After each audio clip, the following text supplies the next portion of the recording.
Hello everyone, welcome to success with Rai academy.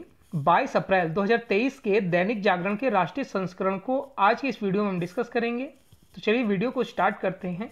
और सबसे पहली हेडिंग हम ले रहे हैं कि सूडान में भारतीयों को निकालने के लिए जल्द तैयार होगा एक्शन प्लान। कल भी ये जो न्यूज़ थी वो फ्रंट पेज पर तो नहीं थी, लेकिन जो राजनीतिक पृष्ठ है, राष्ट्रीय पृष्ठ है, उस पर था। और इसमें ये बताया गया था कि किस तरीके से जो सूडान में सैनिक और जो पुलिस है और अर्धसैनिक बलों के बीच जो गृह युद्ध छिड़ा हुआ है, उसकी वजह से वहाँ लोगों को परेशानियां हो रही हैं और पलायन करने के लिए लोग विवश हैं। खास तौर पर भारत भी इसमें डेंजर जोन में है, क्योंकि आपको पता होगा कि जो भारतीय दूतावास है वो एयरपोर्ट के काफ़ी करीब है। और जो ये पूरा घमासान चल रहा है उसमें एक भारतीय की मौत भी हो गई है, जिस पर प्रधानमंत्री नरेंद्र मोदी ने शोक भी व्यक्त किया है। अब ये जो एक्शन प्लान बनाया जा रहा है उसके तहत भारतीयों को वहां जल्द से जल्द किस तरीके से निकाला जाए, इस पर बातचीत हुई है। ये जो बातचीत हुई है उसकी अध्यक्षता, यानी कि उस मीटिंग की अध्यक्षता करी है प्रधानमंत्री नरेंद्र मोदी ने, और ये पूरी मीटिंग हुई थी वर्चुअल। इसमें भाग किसने किसने लिया था? इसमें भाग लिया है हमारे विदेश मंत्री एस जयशंकर ने, एनएसए अजीत डोभाल ने, विदेश सचिव, रक्षा सचिव के साथ साथ वायुसेना प्रमुख, नौसेना प्रमुख और मिस्र व सऊदी अरब में भारत के राजदूत और कुछ अधिकारी भी इसमें मौजूद थे। अब इस बैठक में प्रधानमंत्री मोदी को सूडान की जमीनी हकीकत की जानकारी दी गई और वहां रहने वाले 3000 भारतीयों की स्थिति के बारे में प्रेजेंटेशन दिया गया, बताया गया। प्रधानमंत्री मोदी ने सूडान से भारतीयों को निकालने के लिए जो आकस्मिक योजना तैयार करने के निर्देश भी दे दिए हैं। वहां के हालात की समीक्षा दूसरे सभी विकल्पों को भी ध्यान में रखकर किया जा रहा है। और इसमें एक बताया जा रहा है कि ज़्यादा से ज़्यादा नागरिकों को एक बार में ही निकालने की वहां पर कवायद चल रही है। अब जो दूतावास है अमेरिका का, अमेरिका अपना दूतावास भी खाली कर रहा है और वहाँ से अपने कर्मचारियों को और अपने लोगों को विमान द्वारा उसने निकालना शुरू कर दिया है। इसमें यह भी बताया गया है कि 19,000 अमेरिकी जो वहाँ पर सूडान में रह रहे हैं उनको वहाँ से निकालने का प्रयास अब तेज हो चुका है। अमेरिकी विदेश मंत्रालय के प्रवक्ता वेदांत पटेल ने कहा कि खार्तूम हवाई अड्डे पर लड़ाई छिड़ी हुई है, जिसकी वजह से आने जाने में विमानों को दिक्कत पेश आ रही है। चलिए नेक्स्ट न्यूज पर आते हैं कि पूर्व राज्यपाल सत्यपाल मलिक को सीबीआई ने किया है तलब। अब ये पूर्व राज्यपाल कहां के थे?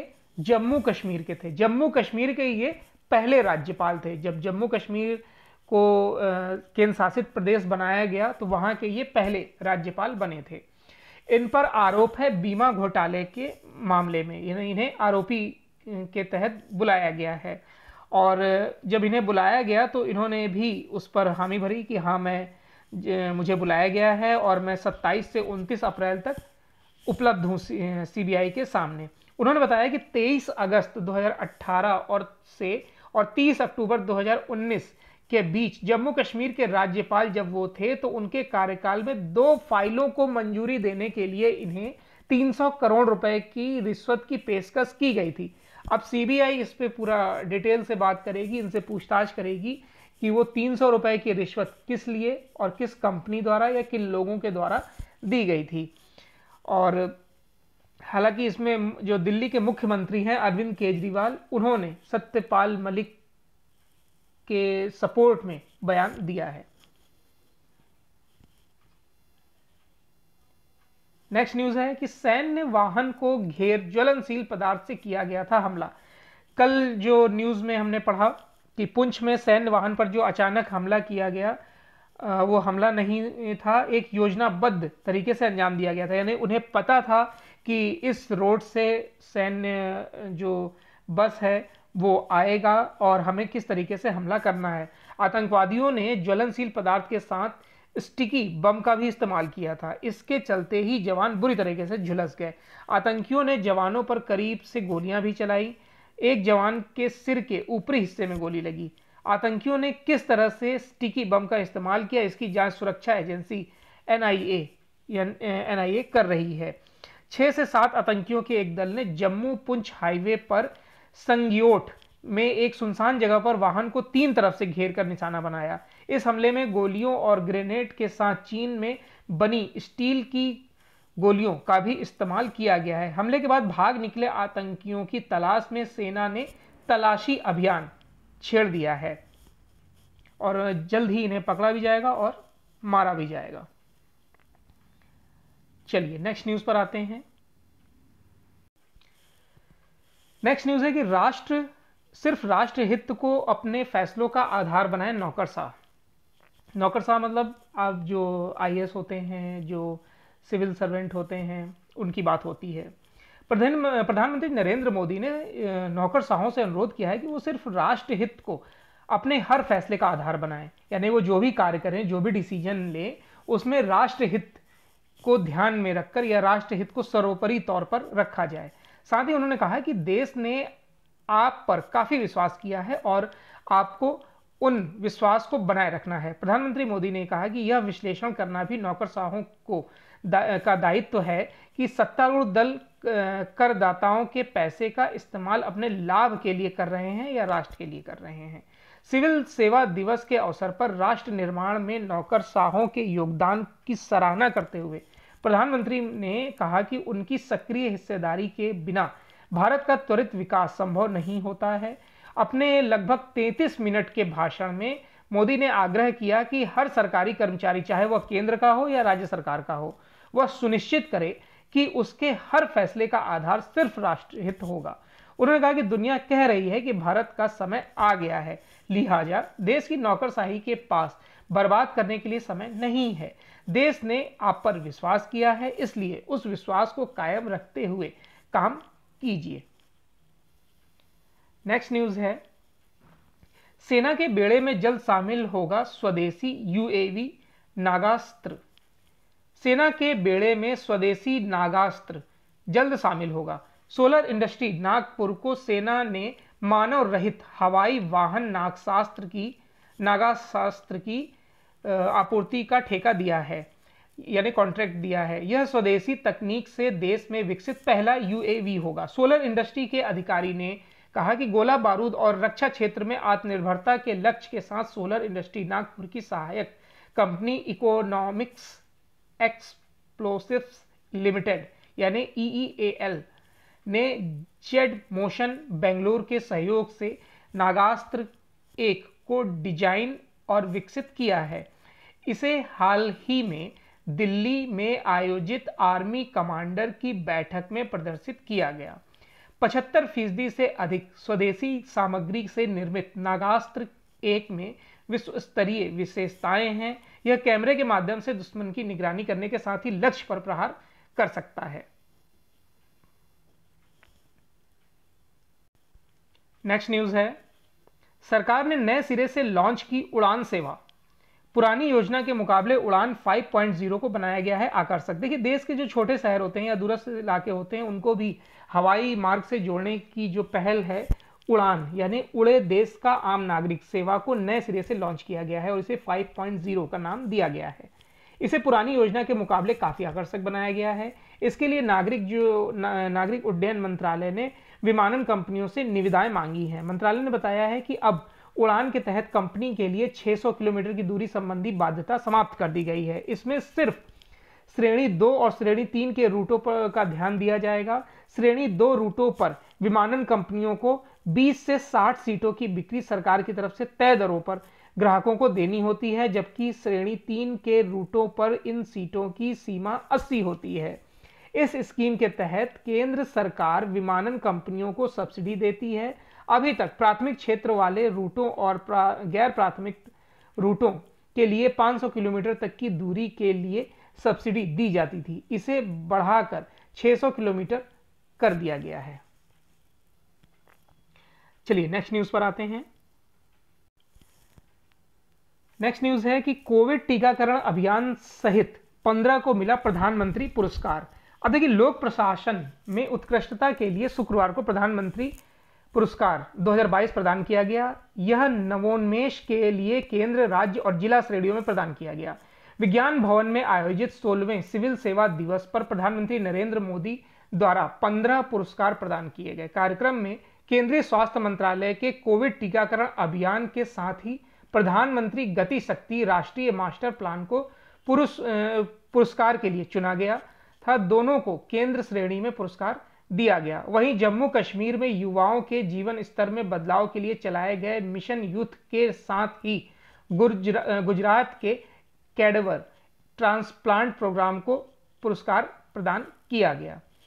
और इसके अलावा हर घर जल योजना के माध्यम से स्वच्छ जल को बढ़ावा देने, स्वास्थ्य और कल्याण केंद्रों के माध्यम से स्वस्थ भारत को बढ़ावा देने, आकांक्षी जिला कार्यक्रम के माध्यम से समान और समावेशी कक्षा के वातावरण के साथ गुणवत्ता शिक्षा को बढ़ावा देने जैसे जिला स्तर कार्यक्रम को भी पुरस्कार दिया गया। चलिए नेक्स्ट न्यूज पर आते हैं,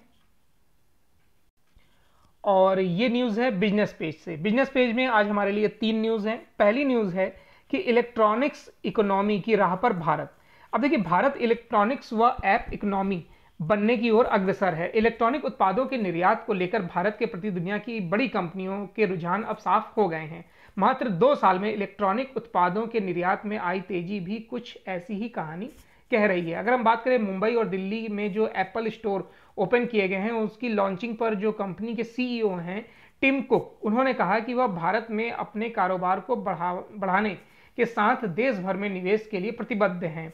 उन्होंने बताया कि पिछले सप्ताह जेबी मॉर्गन की एक रिपोर्ट में ये बताया गया कि वर्ष 2025 तक एप्पल उत्पादों का 1/4 उत्पादन चीन से बाहर होने लगेगा, यानी कि 25% उत्पादन चीन से बाहर होने लगेगा। और अभी जो चीन से बाहर जो उत्पादन होता है एप्पल का, वो सिर्फ 5% है। इसमें सबसे जो बड़ा फायदा मिलेगा, अगर ये रिपोर्ट की माने, तो इसमें 2 कंट्रीज को ज्यादा फायदा मिलेगा।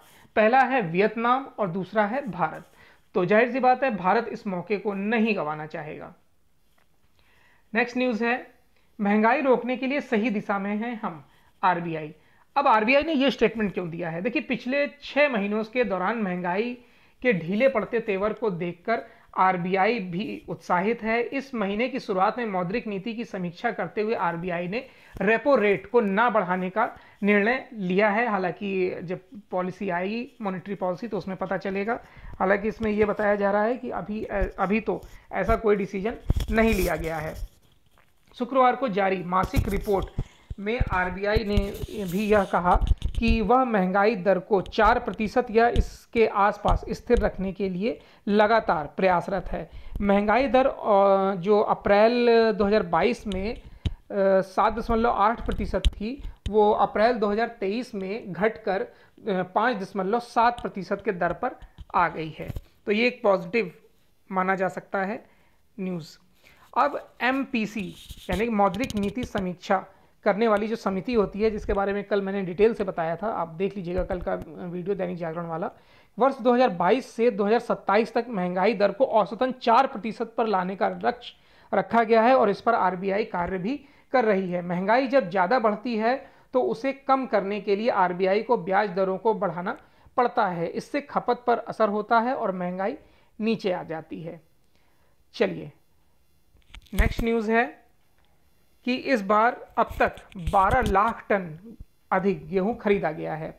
देखिए, आंधी बारिश से गेहूं की फसल के नुकसान की आशंका के बीच खरीदारी ने रफ्तार पकड़ ली है। भारतीय खाद्य निगम के आंकड़ों की अगर बात करें तो अभी तक पिछले साल की तुलना में 12 लाख टन अधिक गेहूं खरीदा गया है। 20 अप्रैल तक कुल 111 लाख टन गेहूं की खरीद की जा चुकी है।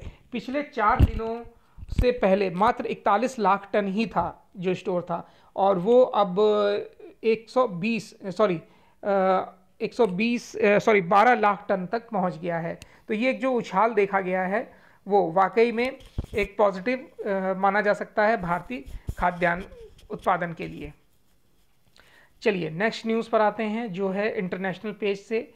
रूसी वायुसेना ने धोखे से अपने ही शहर पर गिरा दिया बम। अब देखिए, जो यूक्रेन और की सीमा के करीब जो बेलगोरोड में गुरुवार को रूसी वायुसेना की ओर से धोखे से एक बम अपने ही शहर में गिरा दिया गया। 500 किलो वजनी बम के गिरने से 200 मीटर चौड़ा क्रेटर बन गया है, यानी कि गड्ढा बन गया है। इसकी चपेट में आकर 2 लोग घायल हो गए हैं। जिस इलाके में यह बम गिरा वहां के मकानों की खिड़कियां क्षतिग्रस्त हो गई हैं और कारों को नुकसान पहुंचा है। नेक्स्ट न्यूज़ है, चीन के साथ सीमा विवाद पर भारत को मिला अमेरिका का साथ। अमेरिका ने एक बार फिर दोहराया है कि वह भारत चीन सीमा विवाद के समाधान के लिए दोनों देशों के बीच सीधे बातचीत और समझौते का समर्थन करेगा। बाइडेन प्रशासन में दक्षिण और पश्चिम एशिया मामलों के सहायक विदेश मंत्री डोनाल्ड लू ने इसके साथ ही यह भी कहा कि अमेरिका को कहीं से नहीं लगता कि चीन सीधे बातचीत को लेकर कोई भरोसेमंद संकेत दे रहा है। डोनाल्ड लू ने प्रेट को दिए एक बयान में यानी कि साक्षात्कार में बताया कि चीन का ऐसा कोई इरादा नहीं है, उल्टे वह बराबर वास्तविक नियंत्रण रेखा पर हमेशा भारत को उकसाने का काम कर रहा है। उन्होंने कहा कि साल 2020 मई 2020 में गलवान घाटी में जो संकट पैदा हुआ था उसके लिए भी चीन ही कहीं ना कहीं जिम्मेदार था। नेक्स्ट है कि जयशंकर ने सूरीनाम के विदेश मंत्री अल्बर्ट रामदीन के साथ बैठक की है। विदेश मंत्री एस जयशंकर ने गुयाना में सूरीनाम के अपने समकक्ष अल्बर्ट रामदीन के साथ शुक्रवार को बैठक की।